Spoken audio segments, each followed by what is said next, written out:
And we're live. Heck yeah. Hold on, I need to Cool. pick something. Oh my gosh, where is my OBS is my arch nemesis today, I swear to God. Yes. It's Anyway, everybody. Let's be real right now. it really is. Every content creator I've ever known has been like, OBS is number one op. But at the same time, like, we all use it. It's one of Uh, those like we have to use it until somebody comes up with something that's a lot more user friendly and uh, friendly on the system. yeah. Then it's just like fuck. I You know hate you, but what? I have to work with you. Yeah, exactly. It's the lesser of the one evil that we It's anyway. the monopoly right now. Yeah, exactly. Hi, welcome to Not Quite Novelist. This is the show where new friends are made, literally, and new worlds are built live and on the spot each and every episode. My name is Savannah. If you don't know who I am, how the hell did you get here? Please tell me because I actually really love knowing how people find my content. And here we have, I am so excited for this episode. I'm excited for every episode, but I'm very excited for this one. Justin, aka Forever GM Justin. Yay! Hello. Hey How you doing everybody. today? Hi. I'm doing pretty good. Happy to be on here. Been looking forward to this for a while now. Heck yeah! I also just realized that the themes and the tones from this from last week's episode are still up, so we're gonna fix that real quick because we are not doing superpowered circus anymore. We will be doing something else. Oh my gosh. Castleton is how I got here. Heck yeah. Most of the people who know me only know me because of Castleton. So, that's I get it. The only reason I am here and doing this and streaming right now is because of Castleton anyway.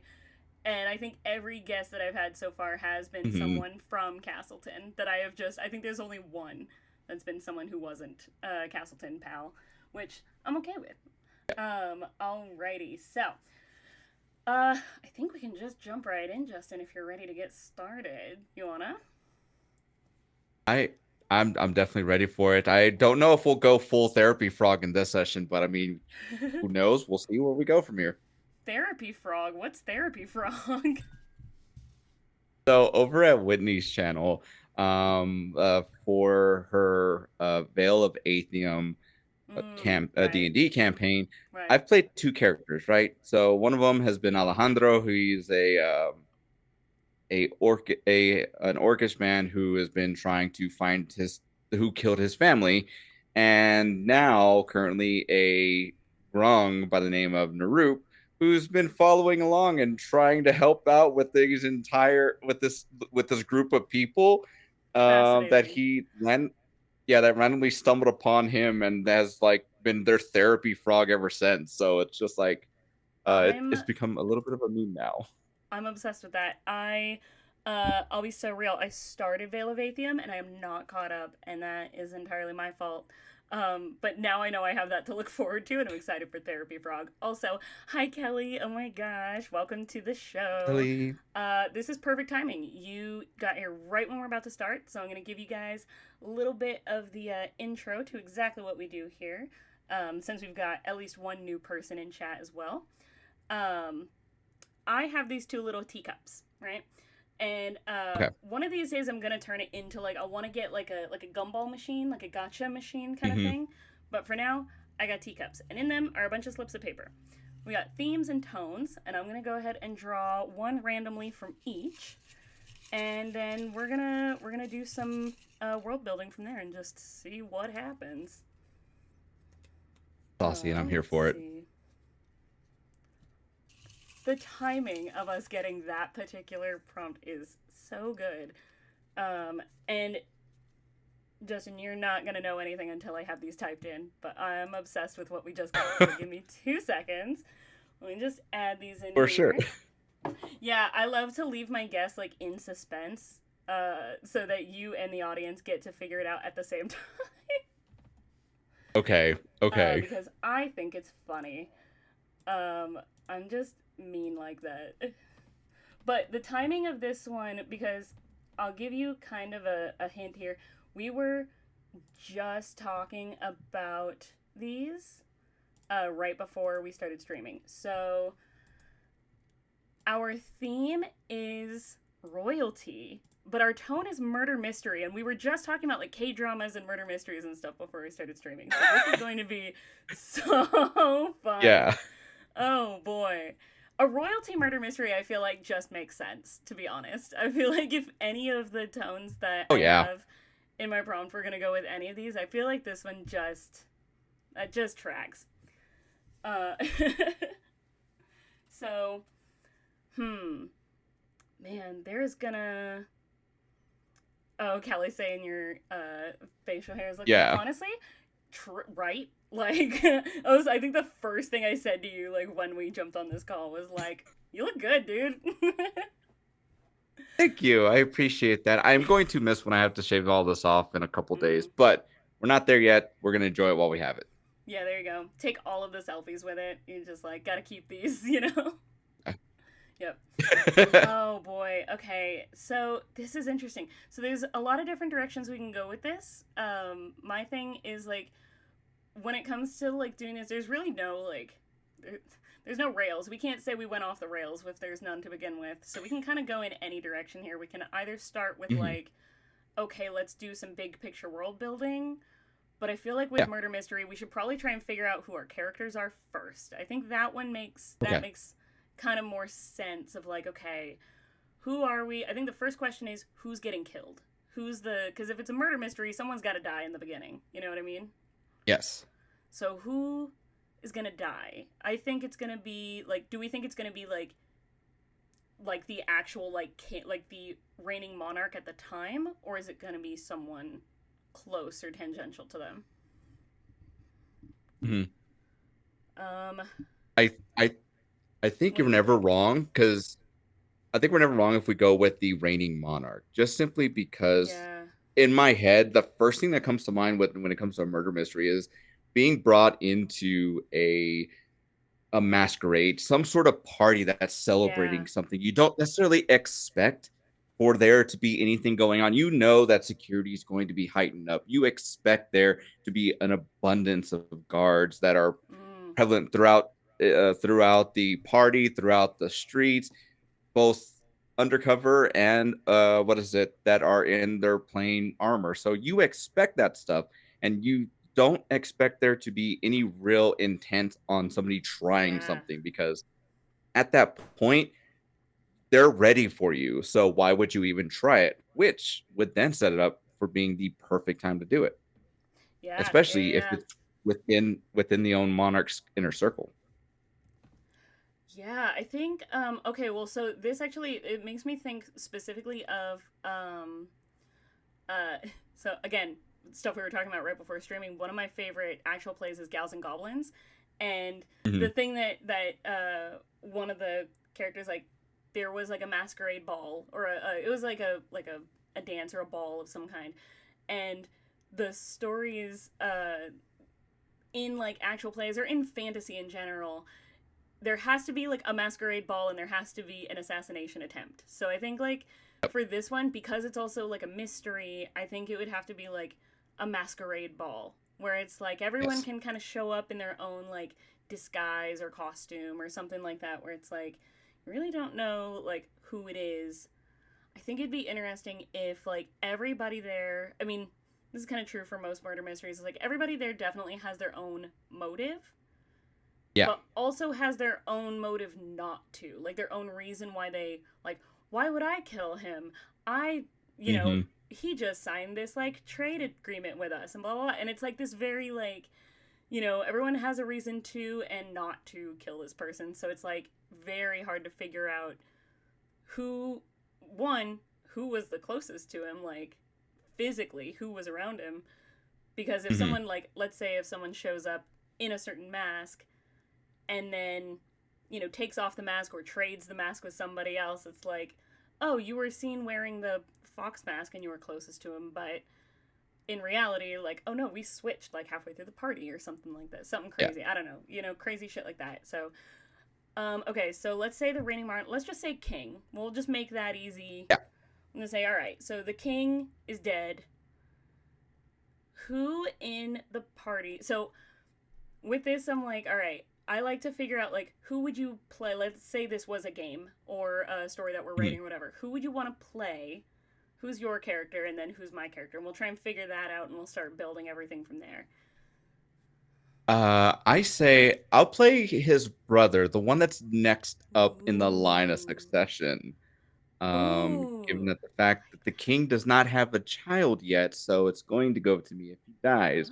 So oh, who's going to have the biggest motive for doing it? Could be me, unless you decide to yeah, play the sister and the older sister. Then it's just like one of the two of us could potentially have yeah. done it. That's up to you. Unless I play the current queen, the king's wife. Mm-hmm. Yeah, and like no, they That too, don't yeah. have an heir yet, but like they were trying, but like maybe the king and queen have some like tension behind the scenes, like maybe she didn't really like her husband that much. It was a political marriage, right? And like they don't like Mhm. hate each other, but it's not like they were in love. That was Right. definitely a political move to get married and become the queen. So, yeah, that's interesting. Yeah, no, Oof. absolutely. And then Okay. on top of that, that also brings up like now not only are you a target for potentially being the one who has done it, you're also a target Yeah. in and of yourself too, because I said line of succession, but what if in this world the line of succession is going to go whoever let's say it's the king, then it's the queen, then it's the blood Yeah. relative to the king. It's just Like if it's whatever that like line. yeah, it's just like whatever next of kin is basically. So it would go to wife, and then if there's a child, whether it's a male or female, like it would be Mhm. like either the wife and then the child if Yep. if there is one, and then if there's not one, then it would go to like siblings, and then cousins and so on and so forth. Yeah. That's interesting. This is the beginning of book one, but it's a prince. Yeah. uh exactly. Oh, this is fun. I like this. Okay. Yeah. Yeah, if I was playing like the queen, that's fun. Makes me both a target and a suspect at the same time. Suspect. So then the royal guards, I feel like there would be like royal guards that like they don't know how to handle it. Like there's certain guards that are like, well, I think that the queen did it. Well, and then there's others that are like, well, I was sworn to protect the crown, and the queen is now technically the reigning monarch. Like Crown. she technically is the crown now. Oh, that's gonna interesting like tension there too. Like just within the party and then within like the staff, people start like turning on each other. Yeah, no. And then on top of that too, so we have the we have the ability to have alone time with the king. So Yeah. depending on how the king died, we could we like I Mm. said, we have the best chance to be able to have something happen, either slipping in poison, stabbing him, whatever may have you. Like Yeah. because no guards are around, we can demand that type of privacy because we are kin to your you would play his wife and I would play his brother, so we would be allowed to have that type of privacy, unlike other people. So we I could love get Renegade very just giving us this plot line in the chat too. I'm sorry, I didn't mean to interrupt, but like oh, I you're keep so reading good, yeah. Renegade's chats and I'm just like, this is cool as hell. I love it. That's fun. Okay, this is cool. I like this. So, okay. Now, how do the queen and the brother, cuz maybe there's some um like speculation is the right word I'm looking for. Maybe there's some like speculation or rumors or whatever going around that like the queen and the brother work together to do it. Ooh, Yeah. yeah. Yep, Or because maybe everybody thinks that the queen and brother hate each other, but they actually did work together to do it. I that feel like either too. direction could Yeah. be really fun. Yeah. Mhm. So Yeah. that's a thing. So let's talk about like our characters as individuals real quick. What do you think? Do you think that the queen and the brother like do you think that we would actually like get along, or do you think that we would be like on the same side, or do you think that we're both kind of fighting for power? Cuz my thought is what if neither of us are actually the killer? We are just both the like number one suspects. Yes. Yeah. So like you had mentioned, if this is a political marriage, right? And let's Yeah. say the brother's an asshole, we can definitely go the route of like, hey, the king, your husband is the biggest dick in the world. As the brother, I understand that. So it's just like I'm going to be like, hey, look, it's cool. Like we'll figure it out. You're not alone in all of this. So we could have like that Yeah. friendship that is there to kind of lead to other speculation too for like maybe rumors and scandal. Yeah, yeah, yeah, yeah. I think it's okay. I like that. Like maybe like we became friends through just being family. Like we became kind of buddies through that, and Hmm. like when the king pisses me off, or when the king is like making this like not listening to either one of us or making bad decisions, like we can just kind of like go to each other to. What if the queen teamed up with the brother to pull it off? That's what. See, I think that that is like speculation. I think that that's what other people think is what happened. I think that Yes. like anyone who is trying to investigate like the king's, whoever's in like the king's court, um whoever like an investigator type of like character would be in this would think that that's. Can I help you? I'm sorry, the traffic outside was really loud. um Oh, you're but good. I think it'd be really interesting if it wasn't actually them. I think it's someone who did it to frame them. I think it's someone who Yes. doesn't like either of them and just killed the king to get both of them out of the way. To get Yeah. and like I to get could. the king, and then also because it's like, oh, I don't like someone who doesn't like the royal family as a whole. Maybe. Yeah. I love No, that. I could Yeah. agree with that because it's too easy of a target to speaking in terms of like writing this out. It's too easy to be able to come up with that. It's like, hey, these two were the closest, therefore these two are the ones that will do it. Yeah. No, this we'll add some layers into this, just like what you're mentioning. It's Yeah. somebody that we would least suspect in all of this. It always has to be kind of like Mhm. Game of Thrones wise, where you don't Yeah. with how everything was. I knew Peter Baelish had some influence in certain aspects of it, but to have the level of forethought and planning to be able to execute everything that he did, Yeah. I think it would be a genius Yeah. to have a character like that just hidden away, subtle things, very subtly hinted at, and just Yeah. slowly as like whoever the GM is, just like, hey, you have this guy, he comes by, he gives off like kind of smarter that what is it? Kind of smart, but also kind of a quiet vibe. And he greets you very politely. You've known him, you've seen how he does business, and then you Yeah. just kind of like leave him and he pops up every so often. Yeah. Because just like in shout out to my wife because she loves watching Criminal Minds when we go to sleep. Um, the killer or the person who did it generally likes to come back to the scene of the crime Mm. for whatever reasons that they Yeah. have. So that's how you get like as players or as like the audience, like, why does this guy keep coming back here? Yeah. So who would that be and why? Renegade brought up something interesting was instead of it being someone who hates the royal family as a whole, what if it's somebody else in the royal family? So it's not the Ooh, queen and the that's brother, also a good but one. it's still someone who is technically part of the royal line, that like went ahead and killed the king in order to frame like both of them. Like maybe they are now thinking like they're like third or fourth or fifth in line, and so they're just kind of going Yeah. on a spree of like, I can get all of these guys out of the way very strategically, like kill the one, frame these two, and then take my place. So that could be a whole thing. So that's interesting. Yep. I like that idea. I I think for this I kind of want to like either not figure out exactly who the killer is yet, or let's save that for the very end because let's do this murder mystery like Yeah. in true murder mystery fashion. Let's develop and create the world and stuff the way that the story usually would be told. So let's think about some more character development. So I won't immediately jump into what are our characters' names because we know that that's always the hardest question to answer. But um, let's start. Yeah. Let's just start with something easy. What do you think the king's brother? Let's just do character. What does your character look like? What do you think that the king's brother looks like? And just for funsies, it's a masquerade ball. What do you think his mask like in this ball would look like?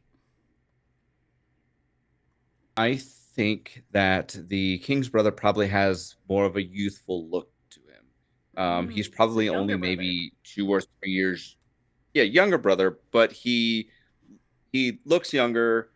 But in all reality, like let's say the king himself is like in his mid 40s, so the Mm-hmm. younger brother would be young in the what is it in the what is it like around 42, 41, somewhere in that Okay. area, but still Yeah. looks like he's in his early 30s, Cool. and probably has clothes that kind of polar opposite what the king's colors Mm. generally look like, just to kind of like set himself apart from his Yeah. brother. Probably also in a similar fashion, the haircut, the facial hair, as whatever he can do to differentiate himself. That's probably what he's going to Mm. do. So So then the begs the question: king. what does the king look like? I was gonna say. So now I'm already because of that description. I'm already getting an idea of kind of what the king looks like. I'm thinking the royal family colors. It feels a little too easy to just say the royal color is purple. Um, but Yeah.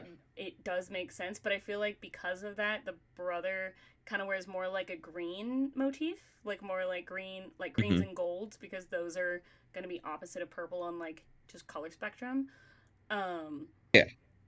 and I think the king probably has like a full beard, not like a crazy like wizard beard, but just like a full beard. He probably keeps his hair like not too long, but enough to like kind of keep it like slicked back, Not enough Yeah. for like a full like guy ponytail, but like just longer. So maybe the prince keeps his hair kind of like really short and tight. Very like Yeah. Like yeah, clean ve- cropped kind very of clean. cut. Yeah, and also like a clean shaven face too. Yeah, Just like if the king does have that beard, he's not going to yeah. have it. He's going to That'll like yeah. make sure. Yep. hmm But that'll add to the brothers like youthful kind of aesthetic too, youthful glow to him. And now in that fashion, like I think the queen, because the queen is or like because the king is like maybe mid 40s, I actually think the queen is like quite a bit younger, maybe like Mhm. mid to early 30s, But Yeah. like maybe they got married like 10 years prior. So they actually got married when she was like maybe like 21, 22. So Hmm. so she is known being the queen for about like 10 years now. Um Yeah. I can already tell this could be a campaign in itself. Yeah, because Oh what's yeah. funny is I'm imagining this being like the first session in a campaign, and the party includes the queen and the brother both going on the run, and Yep. like the traveling part becomes part of the campaign. It's like they go on the run because they get run out of their kingdom. Um, so Hmm. that's yeah, I think that'd be really fun. I think the queen. I think she does kind of obviously it's been like 10 years, and she and her husband now needed to like both look like they are of one unit, being like the royal family. So she does have all of the like purples and golds and very I think we are on the same wavelength, Renegade. I think you get it. I think you Yeah. understand. um yeah, so I think like yeah, very very purples and golds, very regal and elegant. I hate to say it, but everybody here knows us from Castleton. Very fame and folklore esque, Yeah. I like I cannot escape purple because it's my favorite color, even though I'm not even purple anymore. I specifically dyed my hair pink and then blonde after Castleton because I'm like I need to separate myself from the purple and gold for a little bit. I Yeah. might go No, I back to get it soon, actually. that. My plan is I'm going to Gen Con this year. My plan is to go full like neon purple for Nice. Gen Con. I'm gonna go back to it. That's gonna That'd be be dope. fun. Yeah. Okay, anyway. So but I think she like definitely wears like all of the like purples and golds. I think maybe one piece of jewelry comes from like her home country, which has more of a like either like a rose gold, like maybe it's just a slightly different shade, or it's like a silver where it goes a little bit opposite effect from like her now current royal family and her current like Hmm. nation. I think she comes up from like political marriages. She's coming from like a different nation, but she wears all of the stuff from this one, but like one piece of jewelry, maybe like a necklace or a bracelet or something that specifically comes from her home country, which kind of helps Yeah. her feel that little bit of connection still. Um, I think she. Oh, and then masquerade. What kind of mask? What kind of uh, costume, as it were, would these two wear? Is it? Are we gonna come up with a theme for the ball? Like, is there a theme for the actual masquerade ball that they're going to? What if the theme was like for just celebrating spring? We just are coming Oh, in out yeah, of the winter months yeah. ourselves, so we're making that transition over into to now Okay, summer. So what if we're somewhere along those same lines? So a lot of the themes are more yeah, spring kind of deal. So there's a lot of flowers, there's a lot of fauna, yeah. and flora to be able to celebrate all of that. And so a lot of people Mm, are either bringing like brightly colored masks, very pastel colors, and maybe yeah, even some of the ones that are that have like animal type masks are probably kind of like the more cutesy ones, the ones that you would see like deer, stuff of that nature is probably yeah. what you may see from people. And um, I think what we might see from the king's brother is again going along the same lines of being a polar opposite. So what if the family crest was that of, let's say, of we'll use the example of like a mountain, right? Because Ooh, in what is it? In that of a mountain, right? So mountains are sturdy. Mountains are, you're going to see a mountain, and you can build fortresses and be able to keep yourself there in a safe, comfortable position for quite a long time. It also doesn't help that my last name has some relation to a certain set of mountains, but will for the sake of this, you'll see that the mountains will be like part of the crest that the king has. And for the brother, he goes for something polar opposite. So let's say you'll see more of a mask with like waves and stuff, so like more beachy ooh. kind of vibes going. Yeah. You kind of went in like an opposite direction that I thought, because I was thinking like um instead of it being more like instead of it being more like bright and colorful like summery, I was thinking, well, if Mhm. this is going into the spring and doing more softer and pastels, what if he does something opposite and does something to honor the death of the winter, so he goes with something more like Ooh. almost snowy and kind of rocky. Yeah, actually, I Yeah. like that a lot better. You know what I Yeah. mean? Like, because it Mm. still technically stays on theme because it is honoring the welcoming of spring, but in order to do that, you have to also honor the death of winter. So, yeah, I think that's I cool. dig that. Okay, yeah. Thank you, Renegade. It's because I practice witchcraft. Literally, that's what it is. The all of the witchy holidays are all about honoring the new season and thanking and letting the old season pass. So that's the whole purpose of all of the witchy Nice. holidays that I celebrate. So I'm like, dude, that makes a lot of sense for this. I'm also thinking very like if this is very Yeah. spring, almost like Fae vibe. I was specifically looking up Mhm. like because I was listening, but I was specifically looking up like some good like purple flowers. I think that the Yeah. queen's mask is like looks like massive like flower petals. And they're like Ooh. the pastelly purple flower petals that like travel in to go to a deep, deep, dark, royal purple. Um, like right around like the eyes, so it almost creates like a fun like eyeliner of just deep, deep violet. Yeah. I was trying to remember the name of the flower that I'm thinking of, and I can't think of them right now. So I'm just gonna let it happen. I want to say it's like a type of violet, but I could be very wrong. So it will come Hmm, to me eventually. Um, for sure. yeah, I love violets. I just think they're pretty. Uh, me, Savannah, liking a purple flower? No. No, never. Never. I don't like purple at all. Don't look at the purple hair on the logo in the corner. Ooh, if there was a princess, she would not want to wear a mask. I don't know if there's a princess, because I think what happened is that there's not. Like, I think maybe the king and queen have been trying for a child, but, like, Hmm, never had one. I think, like, the heir, like, they haven't had an heir yet. Um, yeah. which I think just complicates things more. And I think whoever did like assassinate the king has been like trying or has been plotting like different attempts for so long, and the king is just usually really lucky and has like been able Yeah. to avoid it, and like has been like lucky and like unaware. Like the person who's trying to kill him hasn't been successful because but also hasn't gotten caught. So no one knows like who it is that could have done this. Yeah.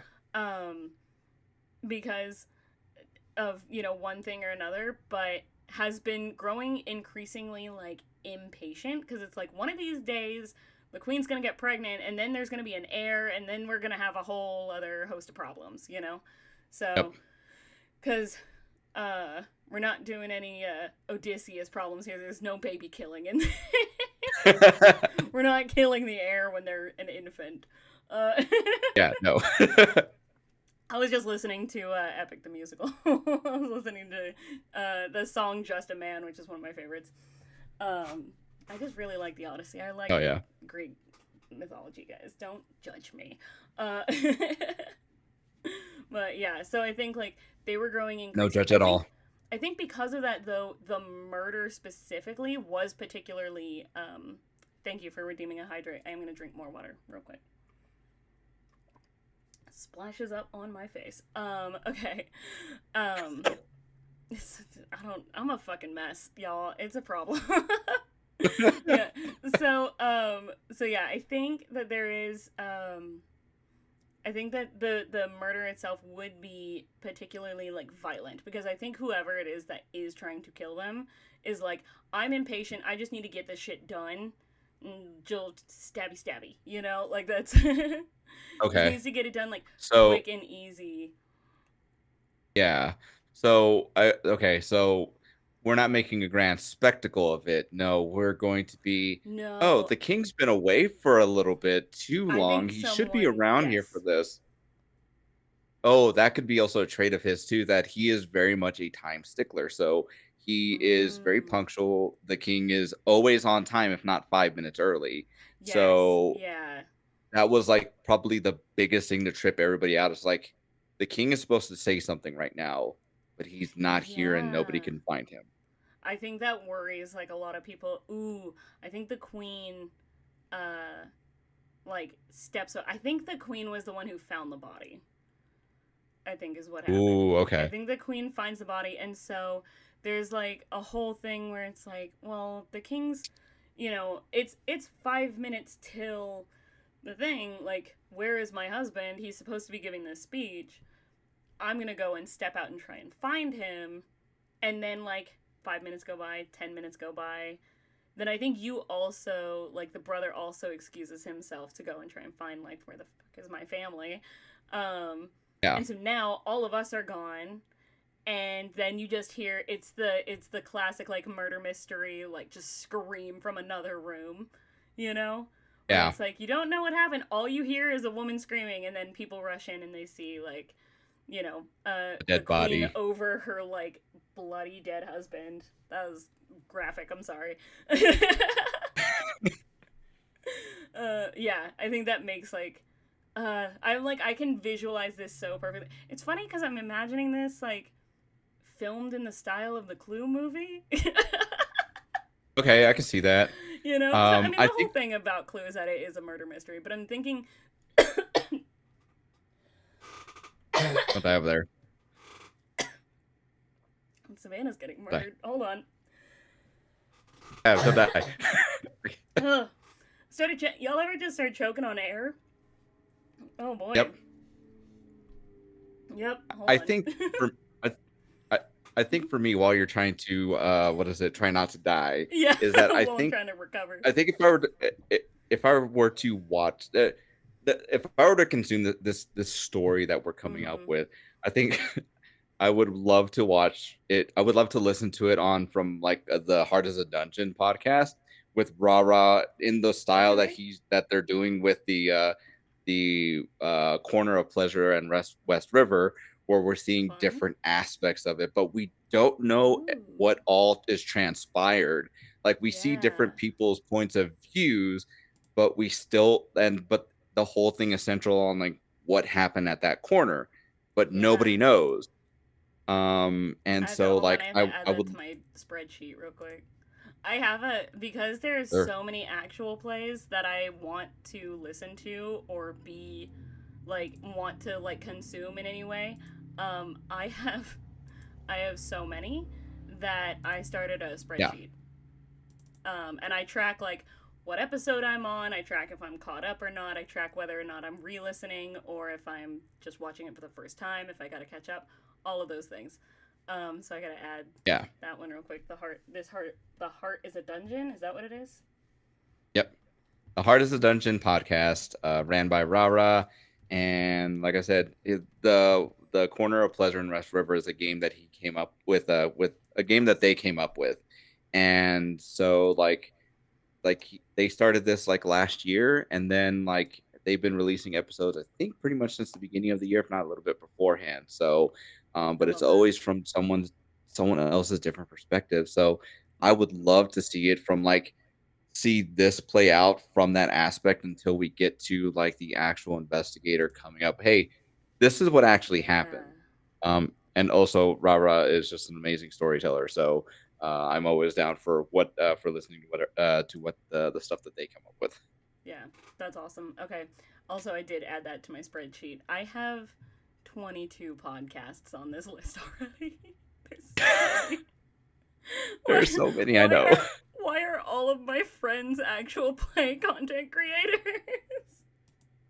It's a blessing and a It's curse. so many. I know it really is. Because I'm like, I want to say I've listened to your podcast. I want to say I've gotten to do it, but also I'm like, y'all, I only have 2 ears. Like I only have so much time in the day, and there's only so much I can listen to or consume at one Yeah. time. I'm It's sorry. this or my K drama recaps. Okay. We're moving on. Get back Okay, to it. yep. Okay. Back to it. Back to it. Yeah. So, okay. So now I have the question of was the king actually a good king? Like, are people happy that he's dead? Or are they like, is this an actual, like, grievance? Like, are people having a problem? Like, he was maybe actually a good, solid, like, ruler. I Because think that. that's gonna be difficult to make. That's gonna be difficult to pin down because Mm-hmm. it just depends on the class of people that we're talking about. You can Ooh, easily say that yeah. that the royal class could mourn him and be very much like, oh, he was one of the best kings that we ever had. And then you have the lower Yeah. class being like, this dude fucking sucked. Life Yeah. shit right now, and I'm happy this dude's dead. Hopefully the next guy is a lot better. So True. But it uh, could, I mean, but also you could say, like, maybe this king was actually, like, very just. Maybe a lot of the, like, nation's wealth he went into, fixing infrastructure within his, like, towns and villages. If people came and needed, things for their villages, he would be like, absolutely no problem. Like, maybe he was someone that, like, actually tried to help his nation and tried to help, like, use the, like, nation's funding or resources or whatever to help people. Like maybe he was someone who was very like generous, but the yeah, person who killed him was maybe like, you're squandering it. We could be more successful if you would just cut these certain corners. Maybe it was something like that. So that's I'm interested to know, like, okay, was he actually a good. Hi Keon, welcome. hey buddies, how's it going? Welcome on in. We're trying to figure out if the king that gets murdered in the beginning of the story is actually a good guy or not. That's kind of the thing that we're trying to figure out now. Because I feel like it could go either way. Because if the king was like kind of a douchebag and people didn't like him, um, or if people like this, I love that everyone is going on about Justin's facial hair. It's so good. Every I time, love that first too. thing they see is It just means like, so much. damn. Yeah. Text. Yeah, Ooh. you're gonna make me blush. Oh, how about You this? How guys. about this? How about this? Mm, What what if what if the previous king was the worst one that they had? So their father was a terrible leader, and then he's right now trying to build that bridge of just like, hey, we're moving away from this, and right now oh. we are. He might be considered a lame duck, but history would probably Yeah. look back as like, hey, he was the good transitional one to something a lot better Yeah, down the yeah. road. Maybe he was the like idyllic type, but he didn't really know how to. He had ideals, he had values and morals that would be good, but he just didn't have the Mhm. actual like leadership quality. He didn't have the Yeah. ability to actually like, execute those like ideas. He didn't have a plan, he just had values. He just had ideas kind of thing. Um this is so cute. I love people just fangirling over Justin in the chat. That's so I that's think so sweet. thanks, guys. Thanks. I try. I just do little things along the internet Guys, and meet Justin amazing is people like freaking you, Sav. awesome. Y'all don't understand how fucking excited I was for this episode. I have been so stoked about this. Oh my god. I'm Big like, I'm time. fangirling, but I gotta like keep it together. We got a show to run here.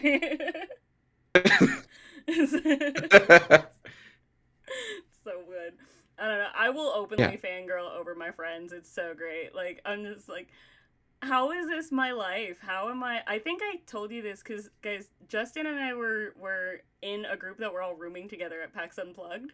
And I had a moment of like Mhm. sitting in this hotel room with all of us sitting in the room, and I was just like, how the fuck is this real? How is this my life now?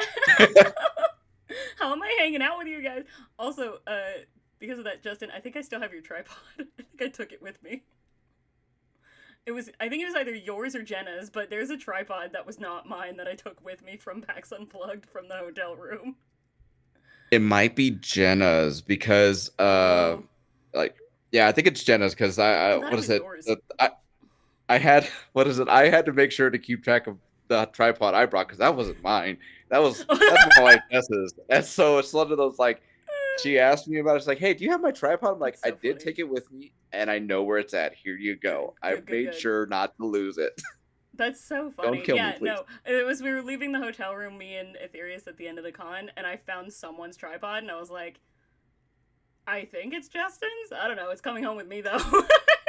It's in my car. Well, I'd rather go home. I'd rather if it was mine, I would rather have gone home with you than just a Yeah. random stranger. Well, like I wouldn't have like left it there. I'm like, I'll see one of you guys eventually, right? We'll be at Yeah, another. There's gonna be exactly. other cons.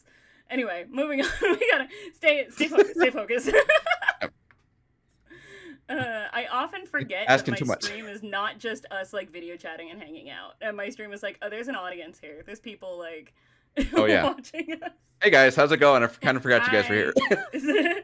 It's like I see the chat and I'm just chatting with you guys and I'm chatting on video chat and I'm like, oh, I forget that this is like a thing that I'm supposed to be staying on Yeah, staying on track but with. This is a show. It's I not. think I think that's also good too because it shows like Yeah. your ability to connect with the people that you have here because Yeah. it feels very natural. It feels very Yes. the flow is very chill. So then Good. like we can have these kind of conversations as opposed to hey, here's question number one. Yeah. Cool. No. Here's question number two. And so it's just like yeah, No, no. That's what I like. I think every single episode at one point will be like, "Oh, we went off the rails," and I was just like, "There were no rails to begin with. There's no. You can't go off something that doesn't exist, right? Like no one's putting guidelines on this. We're here to hang out and Make silly little characters on the internet with our friends. That's the goal here. Yes. Yep. I So I think we're coming up with like I in my opinion, a legitimately good podcast idea that I would love, or like audio yeah, drama to be yeah. played out. That's the coolest thing about it's like both again talking about like both blessing and a curse is like every episode I'm like fuck I want to play these characters like I want to write this book. I think with when War Torn Knight when Matt was on the show we Mhm. literally were like okay we're just gonna write the next big like fantasy trilogy.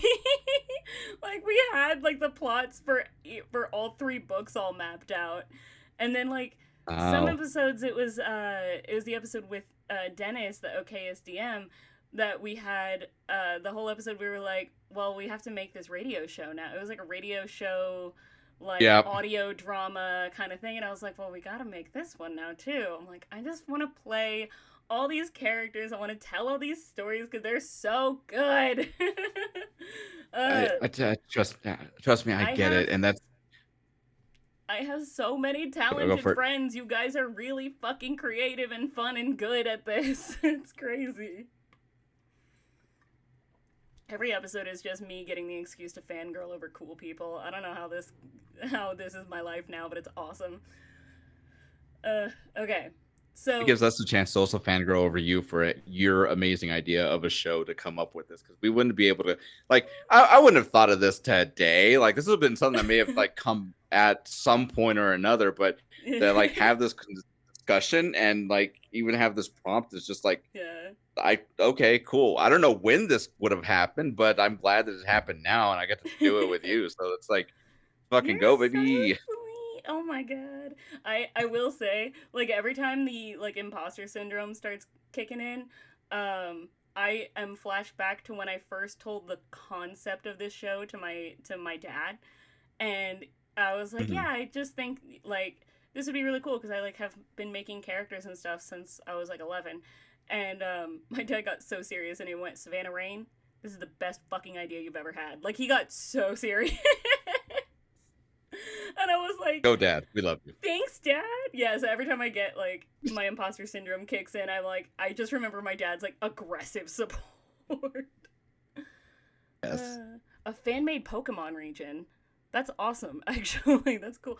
I'm gonna be so real. I don't know anything about Pokemon. I'm sorry. I've known based on context clues from all of my friends who are into Pokemon. That's the most of what I know. Is like anything all of the knowledge I have about Pokemon is tangential. So if you make that fan made Pokemon region into an actual TTRPG, King Zeb, let me know. And then you can teach me. Yeah. I'm gonna let that be my Pokemon education. How about that? Oh I'll yeah. allow it. Let's. Oh yeah. I would allow a Pokemon TTRPG to be my main like education on this thing. The most I know about Pokemon is like I know that I really like Squirtle and I like Charmander. I think they're cool looking. Just because Yeah. I think they're I, cute. I That's it. I think Dennis did come up with a Pokemon supplement for sagas. Is there I really? know he's done a lot. I played a Full Yeah. Metal Alchemist supplement. So like I imagine he's probably done something with Pokemon already. Damn. Well, now I gotta hit up Dennis for this. That's I gotta make this happen. Okay. Okay. So Okay. so now I am gonna ask the hard question here about our characters. What are their names? What is one I of will your say characters' for name? the I'm gonna say Bartolome. Ooh, I like that. Bartolome? Yep. Okay.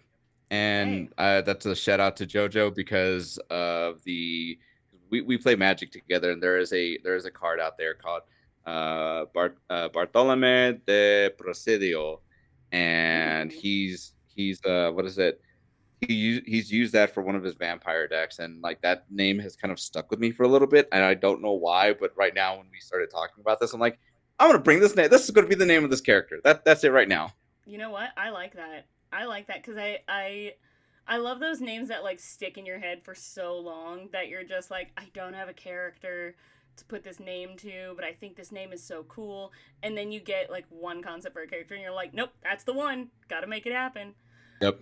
I like this. Okay, so I feel like because of that, then the name of the king has to be something that's also a little bit more like Latino sounding, like something that's a little bit more like Spanish sounding, just because Yeah. that makes sense if they're both from the same nation. Like that. Okay, so that is going to be a bit more of the um, like the naming conventions. This is something that I think is really interesting, and I've talked about this for like in other like interviews and stuff like this. Is I take naming conventions pretty seriously in storytelling because it tells so much Mhm. about the world, right? So like if you Yeah. want to have a character named, you know, I don't know why the first name I was going to say was Conan O'Brien, but I'm going to stick with it. Um, don't We're, ask. you already said it. Let's go. Yep, I We're said it. gonna roll But with if it. you're gonna have a character who's, let's say, O'Brien, like your last name is O'Brien or O something, right? Well, that's a very Yeah. Irish, that's a Celtic, you know, tradition. So you're probably Yeah. not going to put that character in a setting or a world like being originally from a place that's very like Egyptian looking in nature, right? You're Mhm. probably gonna make that character come from somewhere that's more Celtic or Irish in setting, or like take some of those folkloric or settings and put that in there, unless there's something interesting about the character's story of why that character lives in that other setting, you know. So I think Yeah. like names are they're really important, and they're really interesting about like the world as a whole. Um, Mhm. so okay, so now I'm thinking if yeah, naming conventions are really important to culture. Well, they're also important to like speak on like the name meanings, like meanings of certain names are really important to me. Like you know, my middle name is Rain, but it's actually a play on Reina because that's Yeah. where like a side of my family is from. And so it's just a respelling of Reina, which means queen, which I'm like I'm also a Leo, so like can you are you surprised? That's but it like that little bit of like, oh, having a name that is like even tangentially because it is a respelling of this name kind of keeps me a little bit connected to a side of my family and a side of my like heritage that I was never connected to growing up. So I think in fiction, if you have characters that have names like that or that are like names that mean certain things, they can connect a character to a culture or heritage or like the world that they're from. So because Yeah. of that, and because we've got names that are a little bit more like uh, Latino sounding for the brother and the king, I think I want to go with maybe something like French or something, you know, some other kind of name for the queen because she is from a different nation that we're trying to Yeah. like connect in a way. So let me do. I love looking up. I'll just look up like names that mean such and such, and or like I'll look up like you know Irish names for whatever. So I have a lot of baby name websites that are bookmarked on my phone and my on my computer. So it's I do this a Yeah. lot. Uh, uh, I know for me, whenever okay, so whenever I come up with OC names, I mhm. always do it with the last name Ramos, and that's mostly because it's become a bit for me where Okay. I I it started off with one character, and then I did it with another character. I'm like, you know what? Let me just see how far along I All go, of and I'm your just gonna create this characters are little. named Ramos. Yeah, they have the same last name, so that and they could be within the same universe with each other, and it's just like if somebody puts them together, that's cool. Maybe there's some sort of connection to them. I don't know. I just could like kind of keep the bit going just to see how long it goes until somebody I points out, like like, that. why do you It's kind continue of doing like this? so it's kind of like Mika with his with all the lemon themed characters, all the like citrus Yeah, themed. exactly. And then on top of Oh that, yeah, lemon for there's I I feel like there's not a there's still not enough Latino representation within the space itself. So like yeah. even if just like uh having a character that I play who the first name may not be anything resembling that of what you would expect for somebody who is Latino, but like that last name is like I could still have that tie to it in some way, shape, or Yeah. form. It's just a Yeah. thing for me. Well, yeah, I mean, that goes into why naming conventions are important for both the character and the setting and within the world, but also tying a character to its creator, too. Like, Yeah. it kind of points out and shows, like, what the writer or the creator of that character values within that character, um, as to how, like, they're being named, or values and how that character connects to that person who's writing that character as well. Um, I actually, weirdly enough, and I did this solely because I am trying to learn how to do the accent for this, is I started looking up Hungarian names. Hmm. Because the names, I love the accent. I think the accent for Hungarian is so beautiful, and I just started looking up, and like I have a lot of like how to do certain accent like videos on YouTube that I listen to. Um Yeah. and this one I think is really pretty. Um I did say her mask was like violet flowers, but I actually now I'm going to change it and have them be roses because Okay. I found the name Zita, Zita. Okay. And it means little That's rose, pretty. and it represents beauty and delicacy, and I think that's so beautiful. And I think her being like, they met when she was like in her like early 20s, and she was raised like in this like noble house. Maybe she wasn't like specifically a royal, maybe she was just like a high noble in this country. Yeah. um and but this she's always had very like delicate, soft, she's always been very like um every time I try and get away from the like Fallon type of a character, I am You sucked just right come right back back in. to it. I come right back to it, which is so funny because those types, those very like soft and sweet and mild kind of characters, the way that like Fallon was, so opposite to like me as a person. I am a fucking nightmare. And so it's so funny that like for some reason my type when it comes to characters that I would want to play are very like, delicate and soft and beautiful. And like I promise you, in like the role plays and the stories that I've written, I can write a bitch. I can write someone who's ready to curb stomp someone. I don't know why this particular show just puts me in that same type every time.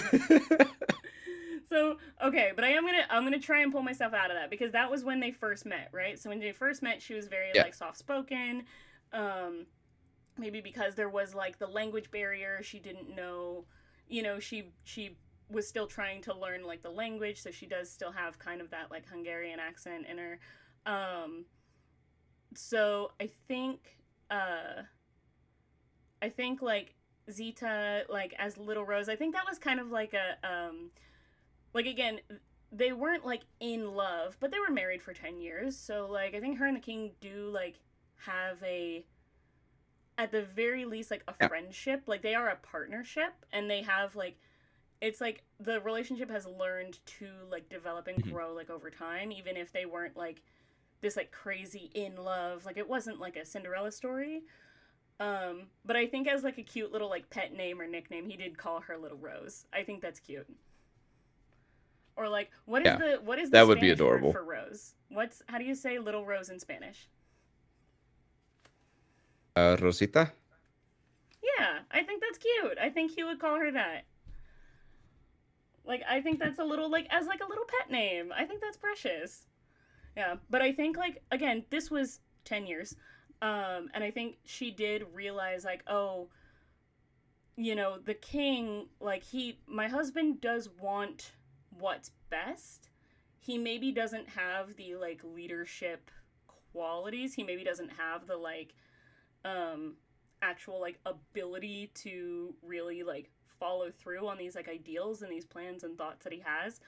And she kind of turned out like she is more of the like quote unquote mastermind behind a lot of things. Like if he wants to put something in place, she has learned how to make sure that shit gets done. And so Yes. she kind of works very much like in the background. She is the one. It's kind of the story of like, or the whatever the quote is of like, behind every great man is a great woman or something like that. That's her Yeah. vibe. Publicly, she is the sweet, mild, like, respectable queen. She is the, she never put on the like strong stoic woman. She was always very like, also very like friendly.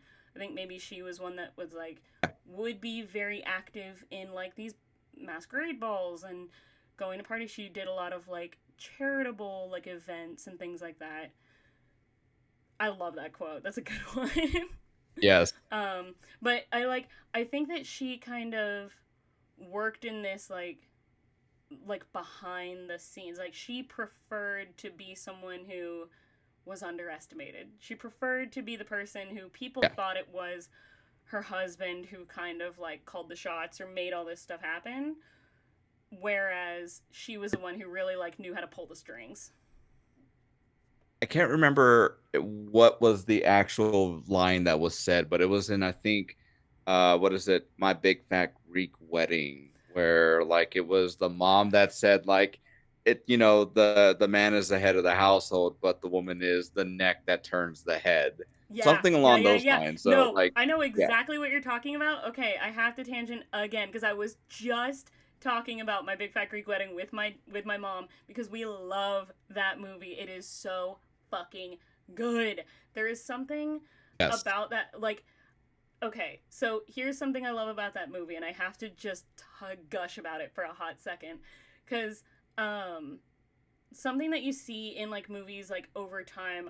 I'm just gonna use Disney princess movies like as an example, but like something that we've seen in media specifically, like in like movies or any kind of pop culture, is Yeah. you've got the like damsel in distress that was the early type, right? You've got like the Snow White, the Sleeping Beauty, those who are like, oh, I'm just waiting for my prince to save me. But now, throughout the shift, you almost see it go like too far in the opposite direction. Where it's like, in order to be like a strong female character, it's like you've basically written just like a man with boobs.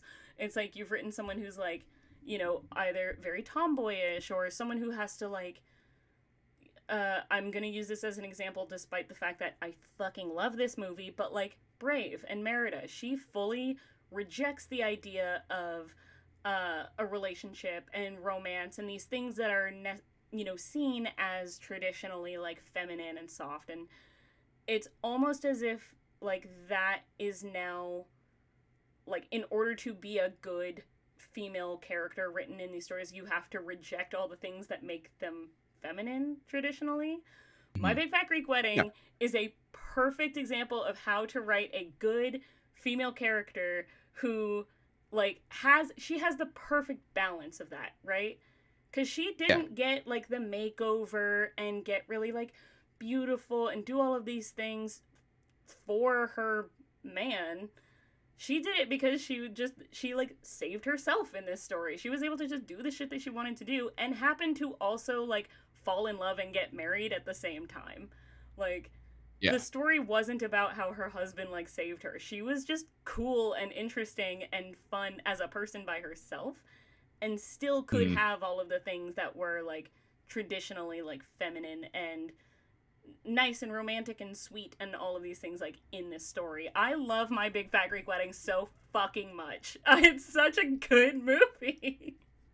It really is. And I also Yeah. think too, like the what is it? The main character also, while still falling in line with a bit of the tradition that was a Yeah. custom for the family, she still managed to um make forge her own path while still having that Yes. as like a guy as like a rail to Yeah. be able like, hey, I'm still going to do what I want to do. And Mhm. you guys may say like, hey, I'm not as attractive as the rest of you all, but I'm going to make myself feel pretty and I'm going to get myself to where I want to be. And then, Yeah. holy shit, I found this other dude this dude who likes me for who I am, regardless of the fact. Yeah. And so, like, yeah, we're going to go down the rabbit hole of, you know, family traditions. But at the end of the Yeah. day, she doesn't really need it. It's something that she wanted to do. But she didn't have to. She Yeah. chose to do it, and I think that's pretty cool. And also, like, I mean, at the very end of the movie, when you see her, like, with her own daughter, like, give her her, you know, give her her, like, lunch for school, and her kid is like, but I want PB&J. And she's like, hey, have this Greek food because it's good, and you don't want to, like, just gentrify your own diet, basically. You don't want to do that shit, but also, like, you can marry whoever the fuck you want, like, it's when you grow up and you want to do these things, you can do that. There can be a balance between honoring family tradition and honoring culture and heritage, and also having the freedom to do what you want. You don't have to reject these, like, years and generations of tradition. You don't have to reject it entirely in order to have, like, a life that makes you feel like you've made your own choices and feel fulfilled. You can honor both. Renegade is just what have we missed, and it's like me crying over My Big Fat Greek Wedding. Yes, that's where we've devolved to. My mind over how perfect the writing in this fucking movie is. You know what? Actually, surprise, guys! We're actually now going to start the actual movie portion of the channel, where we're going to start watching and doing live commentary of My Big Fat Greek Wedding. So. Yeah, no, fuck. If My Family was a movie, holy shit, that's awesome. That's wild. Renegade's just like, that's me. It's my life. That's nuts. Holy shit. Oh, it's good. I love it. I'm sorry. We can go back to whatever the fuck we were talking about. Yeah. I really love. You brought up My Big Fat Greek Wedding, and I got excited because it's such a good movie. It was only because literally yesterday I was on the phone with my mom and we were talking about how good that movie is. Yeah. I love them, but they're a mess. I feel like most families are like that, where it's like, I love them, but they're messy. Oh, that's great. That's so good. Okay. So oh shit. Renegade's giving us, this is so fun. I love this. I'm enjoying this. See, y'all have like, I was raised Southern and Christian. I was raised in Texas. So oh my god, that's so good. I mean, again, I love them, but they're a little messy. Yeah. Okay, so anyway, all of this starting because I chose a Hungarian name for my character. Yes. But then you also made mention of the fact that your character would be very much like, yes, have a very significant hand within everything that goes on, because of that line that said, the man may be the head of the household, but I think that line like perfectly describes Zita. I think it's very like, he is the head of the household, but she is the neck. She's the one who makes all the moves. But because she does things, she prefers to be behind the scenes. She prefers to it's usually in French. Sorry, I'm reading the chat right now and I'm loving it. Yeah. This is the biggest problem with doing this live, is like, I just feel like I'm sitting here chatting with all of y'all. So I'm like, I'm not running a show. I'm just like, let me have a conversation with all of y'all in chat. Y'all are just fun. Yeah. Such a good part. I need to, after this, I think I'm just gonna go watch My Big Fat Greek Wedding. I think I think I'm gonna go call my mom and be like, hey, jump on a call with me and we're just gonna watch this movie together. Yeah, if my wife is still listening onto this, hey, love, either today or tomorrow, let's go ahead and watch My Big Fat Greek Wedding, or do a marathon of it. One of the two. We'll see. So good. Okay. So yeah, I think that she preferred to be like kind of behind the scenes, but I think that makes her like, while she's not necessarily strong, she's very like cunning. So I think if anyone, I think after the what's it called, the like the murder and the crazy, I love that you're in chat right now. I love that this is the conversation we're having. That's so fun. Oh my god, yeah, Zoom call for My Big Fat Greek Wedding. Can all of us just jump and have like I'm actually going to just stream My Big Fat Greek Wedding after this. Yeah. Watch it. That's so again funny. it's just it's just a commentary at that point. We're just listening to them. We're Yeah, we're yeah. adding our own 2 cents. So fun. The amount of I quote that movie so fucking. I feel like I need to change Zeta's name to something Greek now. I feel like I need to do like a Greek instead of Hungarian. What's the Greek name for rose? Let's do a something floral. Oh, Rose. Let's see. Um.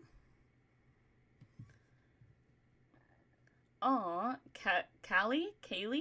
It's spelled Kaly. I don't know exactly how to pronounce it, but it's means beloved rosebud or flower bud. I think that's cute. Rhoda is another pretty one. Roda, Rose, or woman from Rhodes. Sorry, I'm like now I'm just I like the Z names. Um, wait, is Zeta also a Greek name? Hold on. maybe. That again with the My Big Fat Greek Wedding quotes is like everything goes back to being Greek. Like with the dad like constantly Somehow or being another, like, yeah, how he like always says like we're all like Greek. We all go back to that. Um, let's see, originating in Greece. Um, Nice.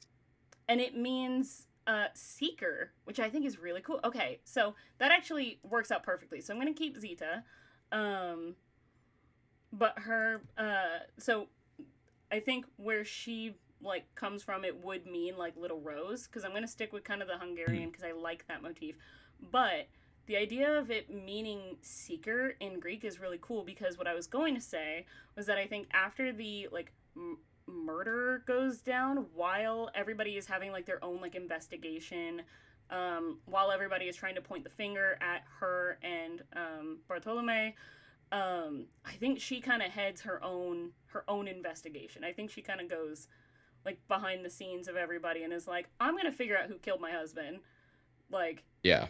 and and she's like, and we're gonna figure it out before anybody else does. Let's be real, like we're the smarter ones, like we're gonna figure it out.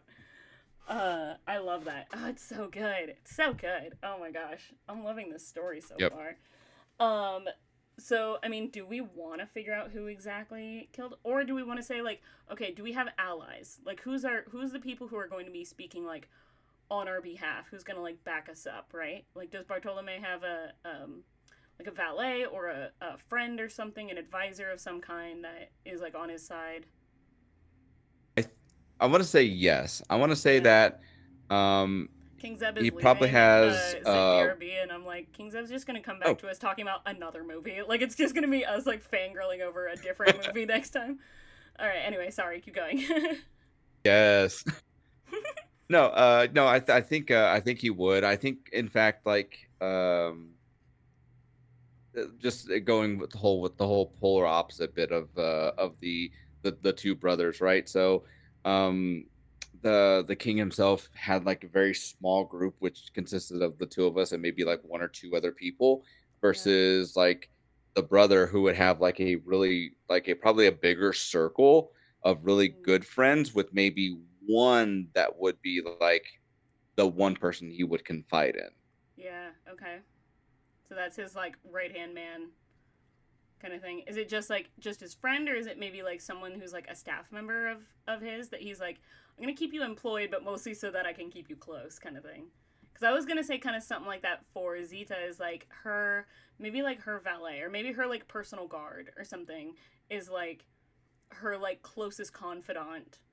Yeah. Aside from I think it was like her like personal guard or whoever is like her right or maybe her like lady in waiting. Like she has one particular lady in Hmm. waiting who it's like her and Bartolome are like her two kind of closest confidants here. They're the ones Yeah. that like really don't have that many secrets from them.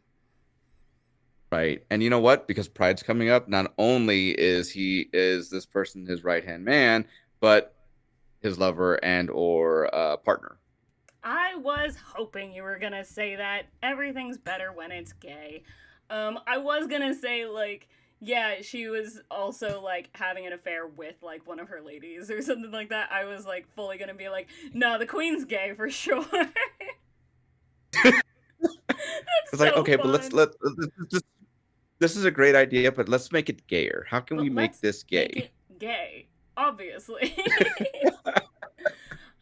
Listen, I've said it in so many like streams, so like everything's better when it's gayer.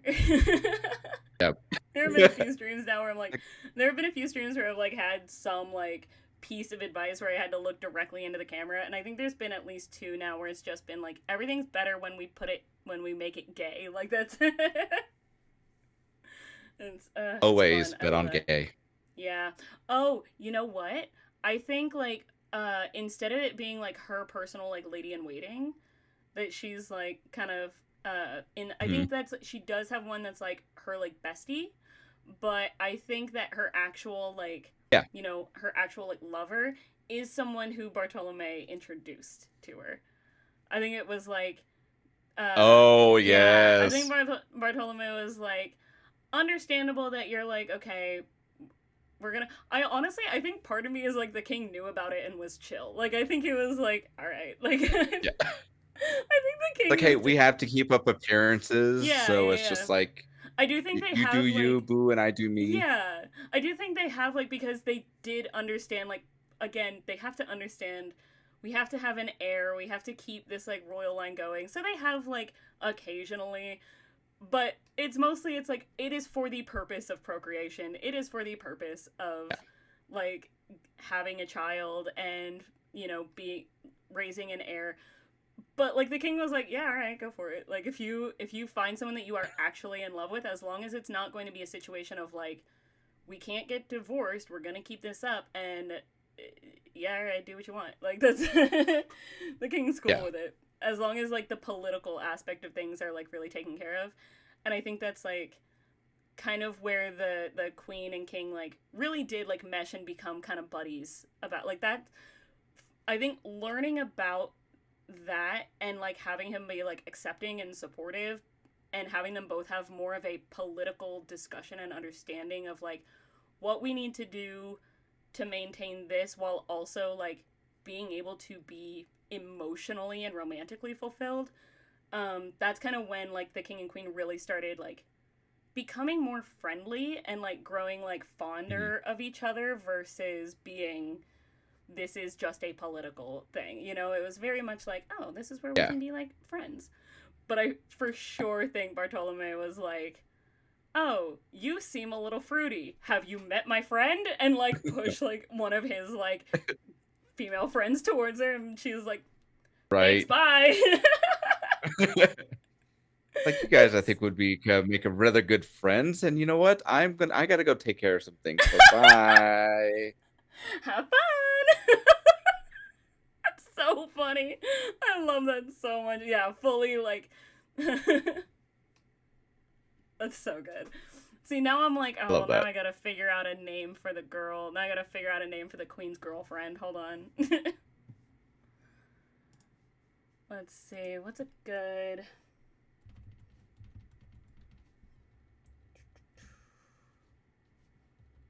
Okay. Yeah, While you look anyway. that up, So, yeah, while we're. um, Whoa, so what? I'm so sorry. I need to pause for just a hot second. I just pulled up. yeah, All I did was Google Spanish names for girls because I was like, all right, I'll yep. maybe find one that has like a cool meaning. Uh, Spanish girl names in the U.S. top 300 include, and I'm just gonna lead this list here because one of them is wild. It's Anna, Angelina, Elena, Jada, Liliana, Maya, Sophia, and Savannah. Nice. Mm. I'm sorry, that just made me so happy. That was wild. I was not That is expecting wild. that. Holy shit. Now I have to like do an etymology like deep dive into my own name. Now I'm gonna do that Mhm. later. I was not expecting that. Sorry, that just threw me. I again with the tangents. That was so cool. Um anyway, what were you saying before I got distracted? Oh, I lost you for a second. Hello? You back? Oh yeah, no, I'm still here. A little bit of yeah, a little bit of Ooh. catching up. I think is what it's doing. Gotcha, gotcha, gotcha. Okay. Freaked me out for a second. I was like, oh, well, I am alone now. Anyway, Nope, sorry. I'm still here. But So you were like, while you're looking that um, up, what was it? you know what? I'll save this for the end because we're still plotting this out. This is Ooh. in relation to who did it. Ooh. Okay. Okay. Oh man, there's so many good Again, I, names I in like here, and I'm like, I layers want and I all like of them.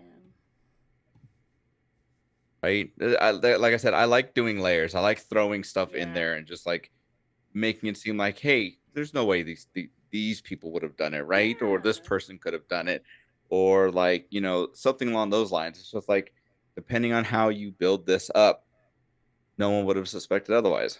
Yeah. I think I know what name I want to do.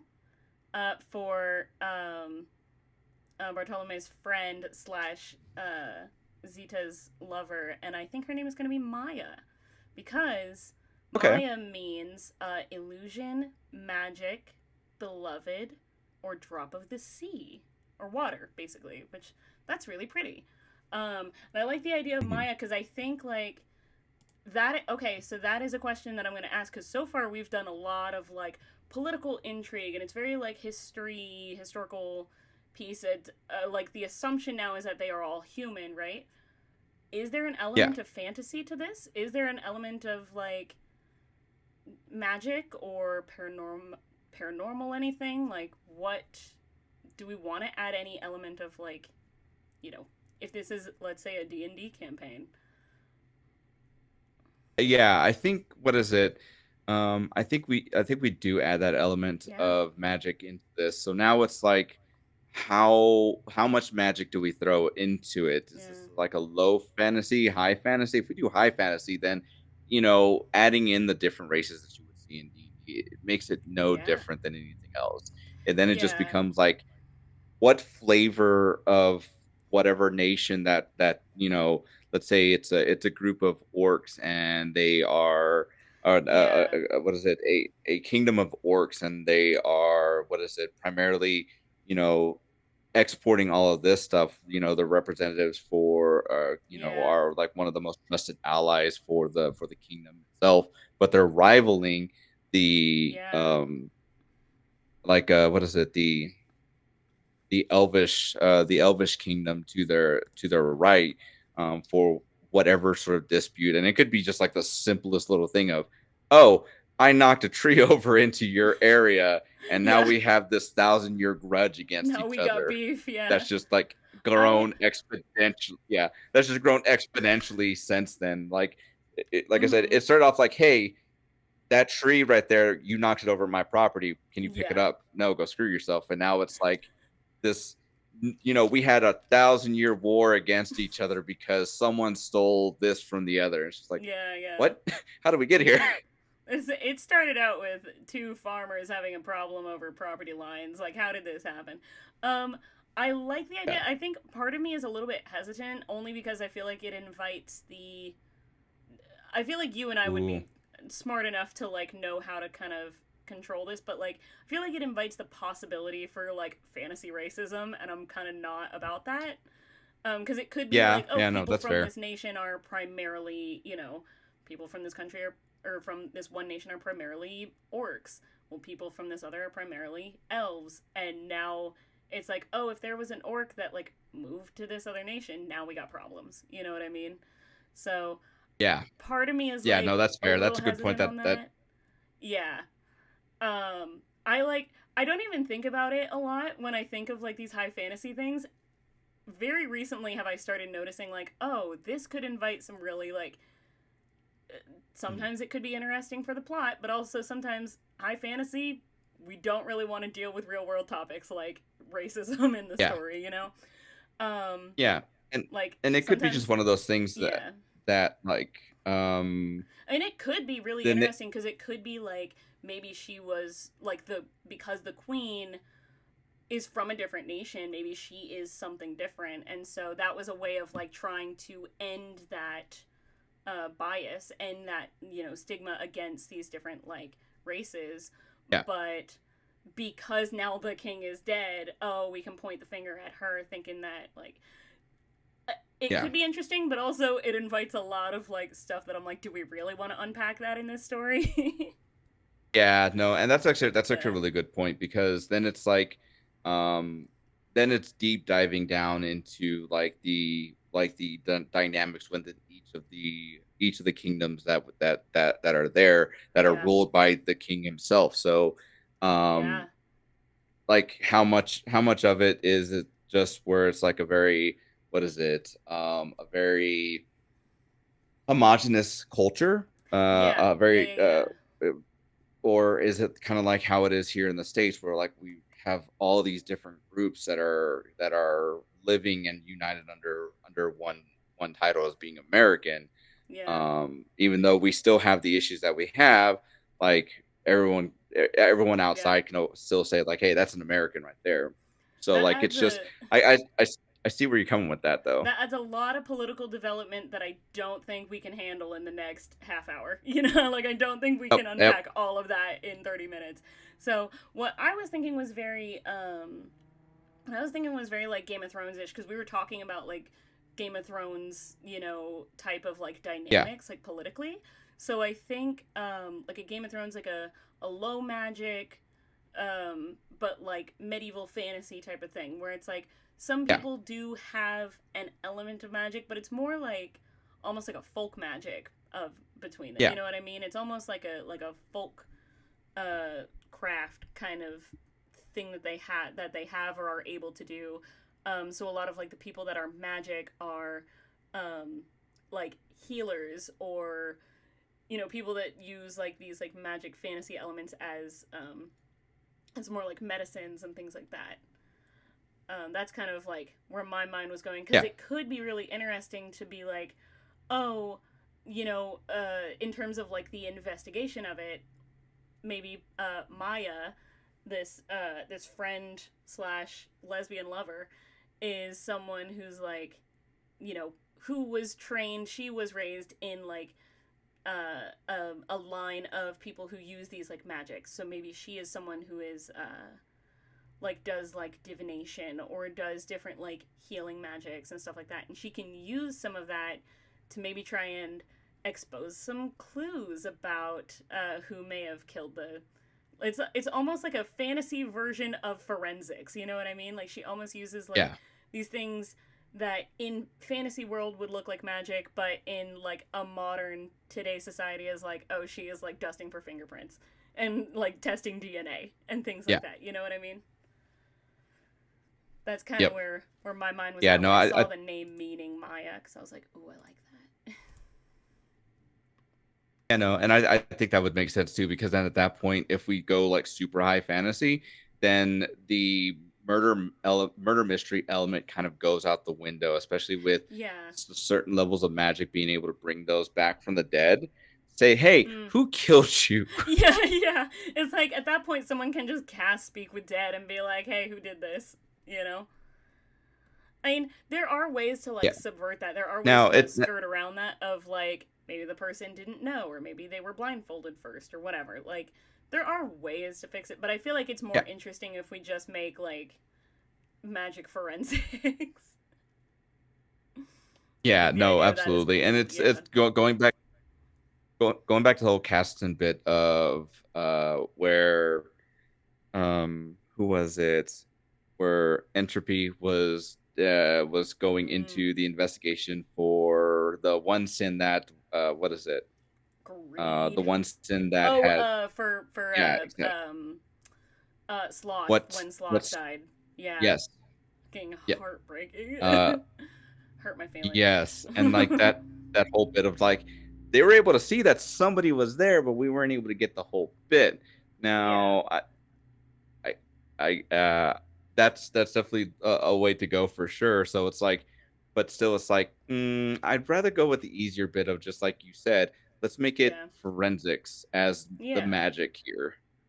yeah. Like maybe she's like a divination, or like she knows like how to find like she knows how to find like traces of I say like it's the fantasy version of like testing DNA. Oh, King Zeb is back. Hi, we're talking about how to make Oh, fantasy hey, forensics a thing.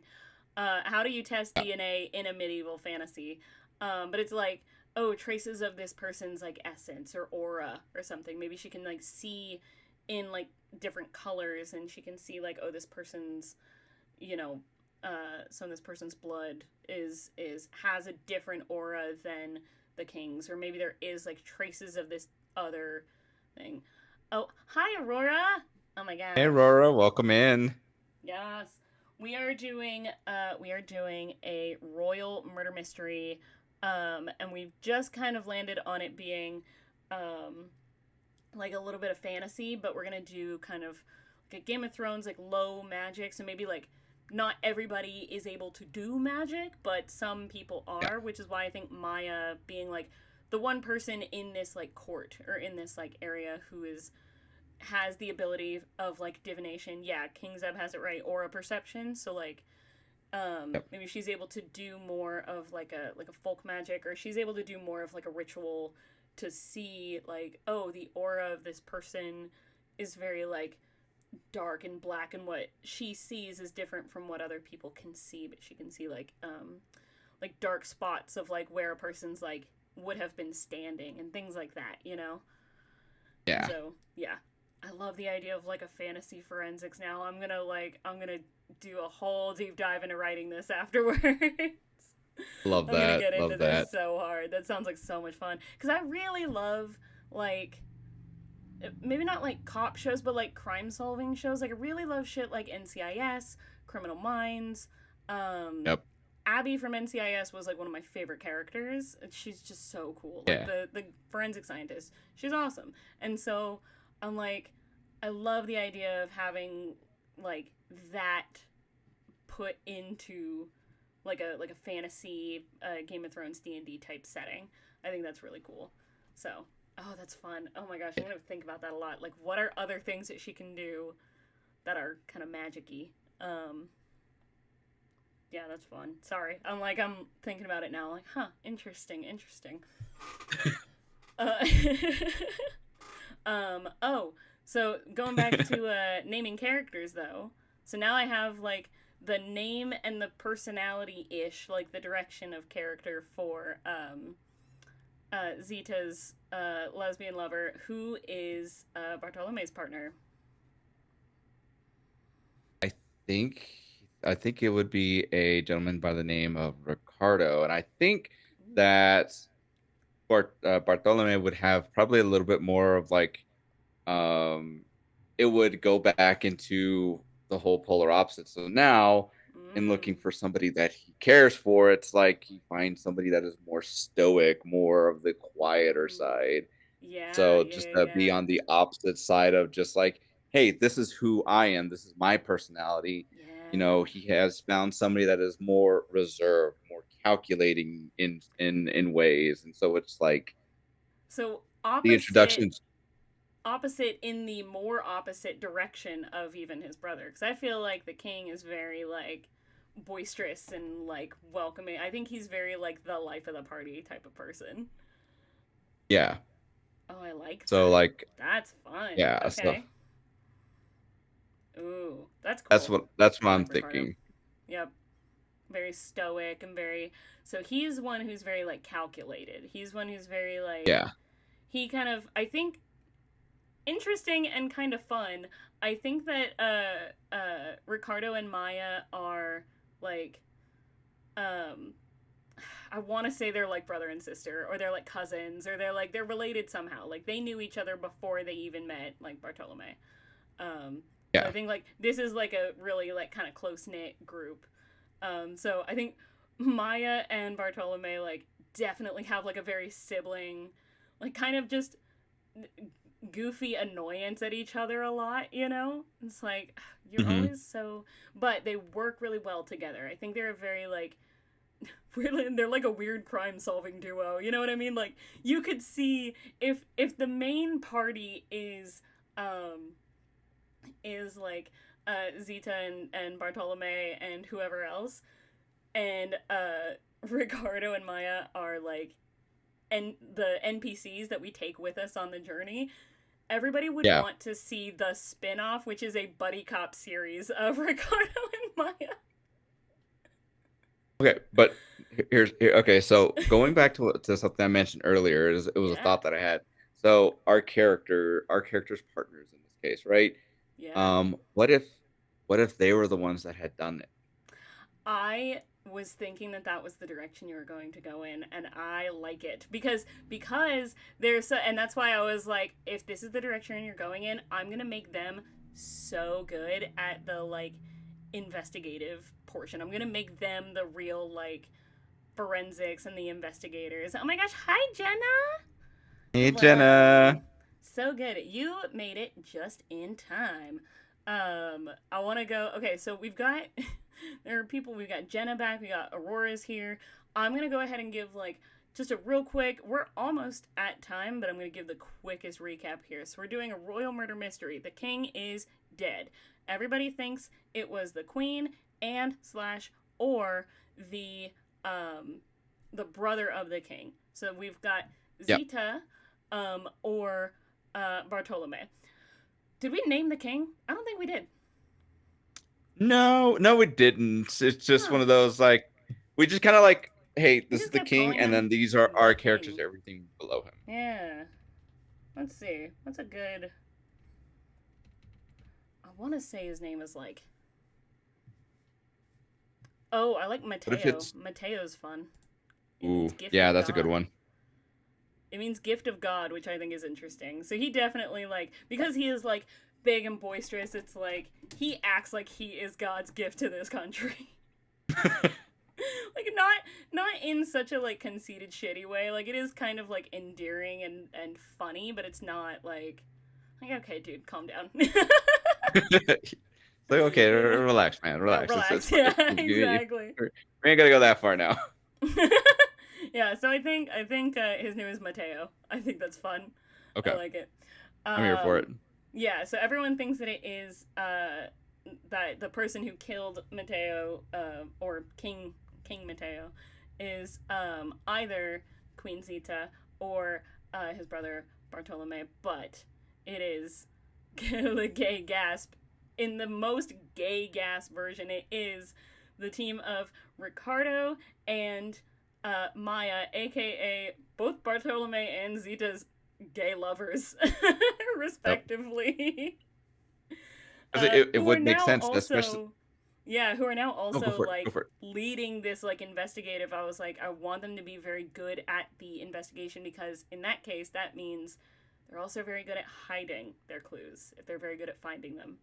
So, Yep. yeah, I love it. Oh, so And good. what did them in is like you had mentioned earlier, after so many efforts to have tried killing him before, this was the one time that like maybe this was the one time where Yeah, Ricardo, despite his cold and calculating self, just lost and was like, fuck it, I'm doing it right now.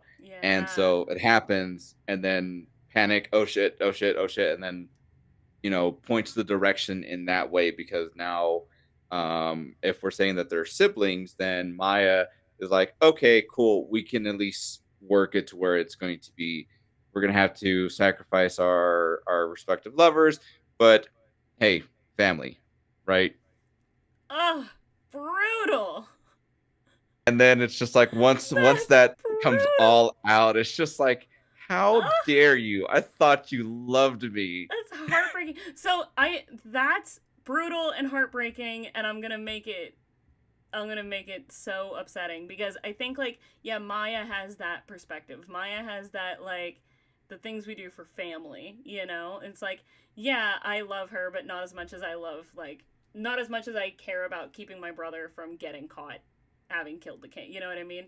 Like if I had to choose between Yep.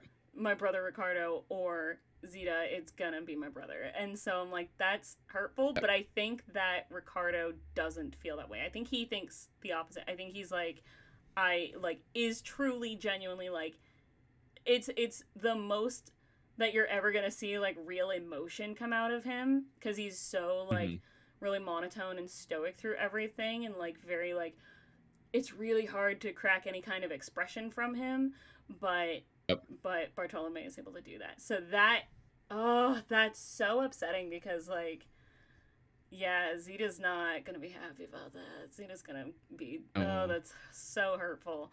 I love it though because I think like yeah, they had been plotting this like assassination for a while, and I think that they had been plotting the assassination for the benefit of like their lovers, because they know if they can put them into seats of power, well then we don't have to like hide our relationships anymore. And that like it all eventually like initially started from these points of like loving these two people, but Maya very much was like, now you murdered him in a really messy fucking way, dude.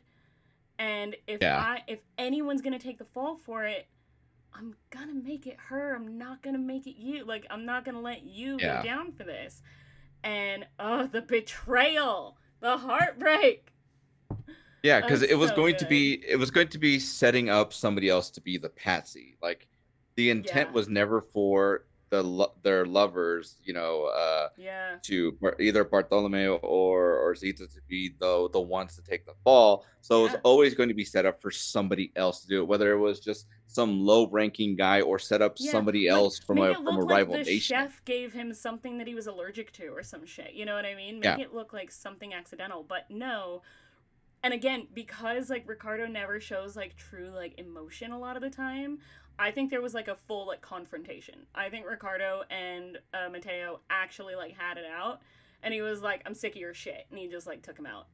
Like he was just like, yeah. "All right, I'm sick of you running your mouth," and he got a little stabby with it. So it's so good. I'm And so this is so fun.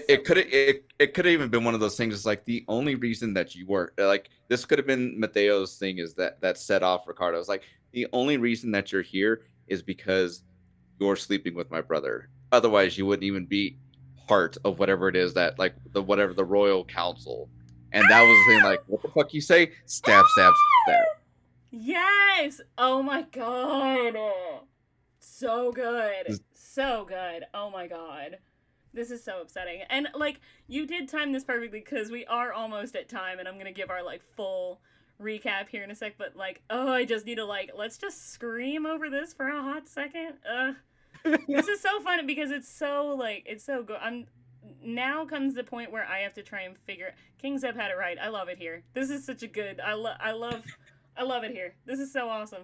I'm trying to figure out now, like, what do you guys think my little margin doodle should be for this? Because there's a lot happening here, and how do you draw something that's not just like a bloody dagger for this kind of story? Oh man, um, yeah. what if it's a heart? What if it's a heart with a crown on it? Ooh, that's fun. I like that. I did do yeah, because we did a story that was a mafia angels and demons, but me it was when Candace was on the show and Candace and I did it was angels and demons. It was an angel and a demon who like fell in love, but they were like part of a mafia thing. So I did draw a heart with which side is it on? It's this side. But I did draw like a heart over there with little devil horns, but also with like Yeah, angel wings and a halo. And I'm like, okay, yeah, I think a little heart, maybe a broken heart, or one with like bandages or something on it. Like a yeah, yeah, yeah, because there's a lot of like upset and heartbreak and stuff like that within this story. I think a heart with like that looks like the heart, you know, the bandaged heart emoji or something like that. Like maybe something like a bandaged up or a broken heart with a little crown on there is so fun. Also, ooh, maybe with like yeah, little blood droplets like on the crown. yeah, Oof. yeah. I love it. Okay, cool. This is great. Well, I'm gonna go ahead and give our little recap here, and then we can find somebody to raid. How's that? All right. So, Okay, uh, sounds like a plan. it is the let's call it the spring equinox because it's like the coming of spring, right? It's the spring equinox royal masquerade Yeah, ball. And everything seems to be going perfectly. Everybody is beautifully dressed. Everyone has gorgeous pastel, uh, floral, or animal type masks and garb to really celebrate the coming of spring or to honor the leaving of winter. Um, and uh, everything seems to be going perfectly until King Mateo cannot be seen for his speech and his toast that he's supposed to be giving at the ball, which is not like him because he is usually very punctual and very on time, and he'll never pass up a good time for everybody to be looking at him and make a spectacle of himself. So, when the queen, Zita, and the king's brother Bartolome start noticing that King Mateo cannot be found. They go off and try and find him, and throughout the ballroom, they just hear Queen Zita scream, and King Mateo is fucking dead.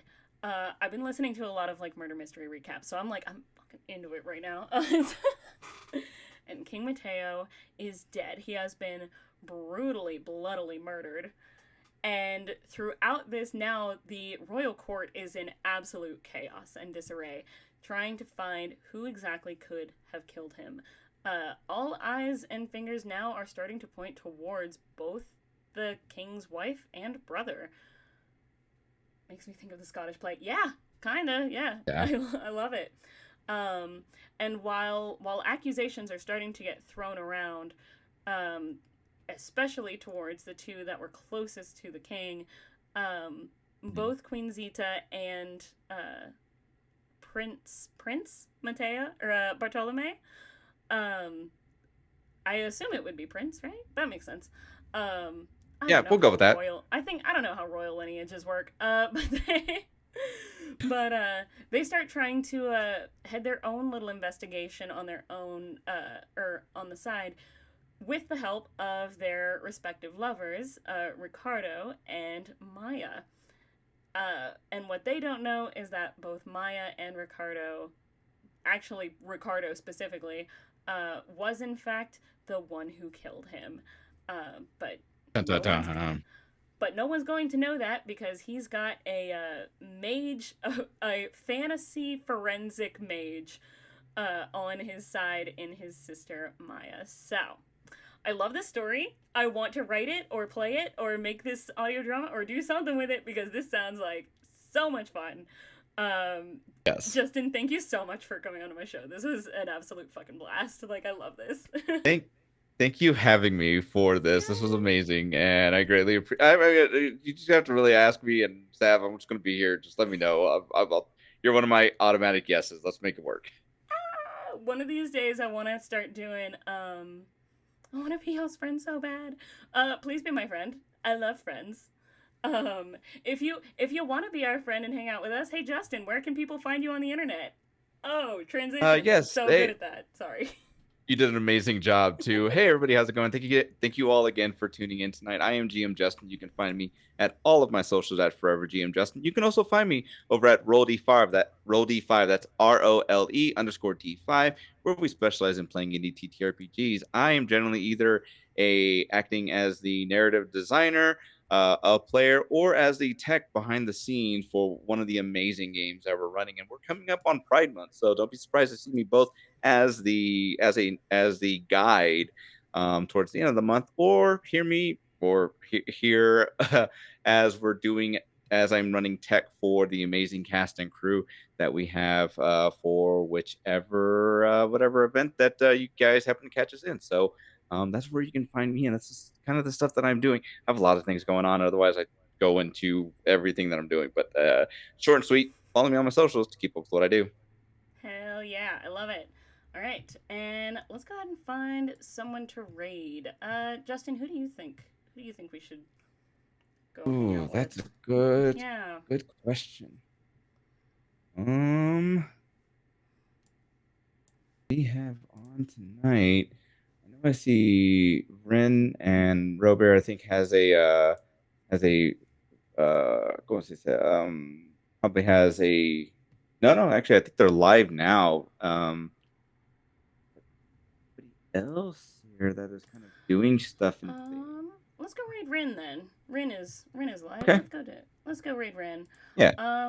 Fantastic. And what are we gonna say in the chat when we go raid her? Let's raid. Let's just say like who killed the king. Yes. Let's just all That's ask good. who Yeah. killed the king. Yeah, I love it. All right. All right. I'm gonna go ahead and start this raid. I don't know where this accent came from, but I did say I was going Sometimes to you have just got a. those. Yep. Sometimes you just got to go with it and just stick with what you got. I did say that I was practicing a Hungarian accent for a while, so one of these days I'm just gonna do an accent stream where I'm just like doing a bunch of voices. Anyway, on that note, Go and follow Not Quite Novelists on Instagram. Go follow the DIY Witch on Instagram. Come back next Sunday. I do this every week from 5 p.m. Pacific Standard Time, and I cannot wait to see what what the story we write for next week is going to be. And until then, be nice, be creative, and be chaotic. Let's all go ask Rin who killed the king.